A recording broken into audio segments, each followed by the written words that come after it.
బేసిక్గా ఒక స్టూడెంట్ చదివి బయటకు వచ్చిన తర్వాత అగ్రిగేట్ ఉండండి, వెల్ ఎడ్యుకేటెడ్ అయ్యండి, మంచి ప్రాక్టికల్ నాలెడ్జ్ ఉన్నప్పటికీ కూడా బయటకు వచ్చినప్పుడు అన్నీ ఇప్పుడు ఉద్యోగం రావట్లేదు. ఎందుకంటే బేసిక్గా అన్ని మల్టీనేషనల్ కంపెనీస్ అన్నీ కూడా ఐఐటీస్కి ఐఎమ్స్కి వెళ్ళిపోతున్నాయి. లోకల్గా ఎవరు పట్టించుకోవట్లేదు. అది ఒకసారి బేసిక్ ప్రాబ్లం ఒకటైంది. రెండోది అంటే స్కాలర్షిప్ అనమాట. స్కాలర్షిప్ ఇస్తున్నారు సార్, అది ఎప్పుడు వస్తుందో ఎప్పుడు వెళ్ళిపోతుందో మాకు తెలియట్లేదు.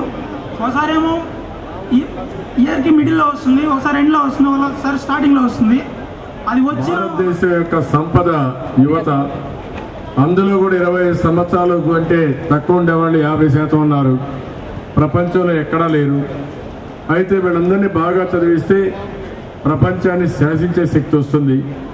మనం ఇంజనీరింగ్ కాలేజీలు పెట్టడమే కాకుండా ప్రభుత్వ ఉద్యోగులు, ప్రైవేట్ ఉద్యోగాలు పెద్ద ఎత్తున ఇచ్చాం. ఐటీ కూడా బాగా ఉద్యోగాలు వచ్చాయి. కానీ ఈరోజు గవర్నమెంట్ వచ్చిన తర్వాత ఎంప్లాయ్మెంట్ బాగా దెబ్బతినింది. ఉండేవాళ్ళు పారిపోతున్నారు.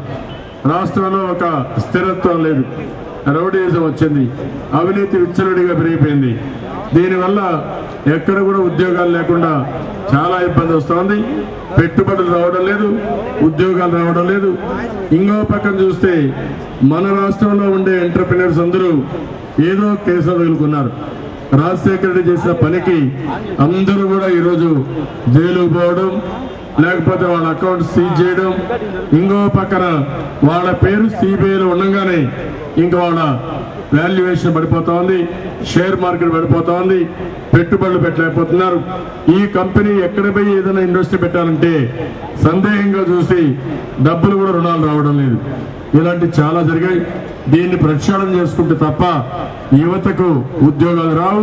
చాలా ఇబ్బందులందరినీ చదివించాలి.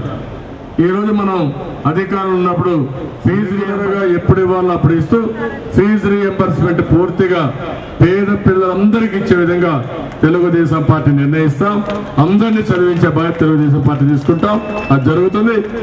అదే కాదు, మీరు చదువుకున్న తర్వాత ఉద్యోగం వచ్చే వరకు 1000 రూపాయలు నిరుద్యోగ భృతి కూడా ఇవ్వాలని చెప్పి తెలుగుదేశం నిర్ణయించాం. అది కూడా నేరుగా మీ అకౌంట్కి వస్తుంది. మీరు ఈ విషయాలన్నీ ఎక్కడికక్కడ తీసుకుపోవాల్సిన అవసరం ఉంది.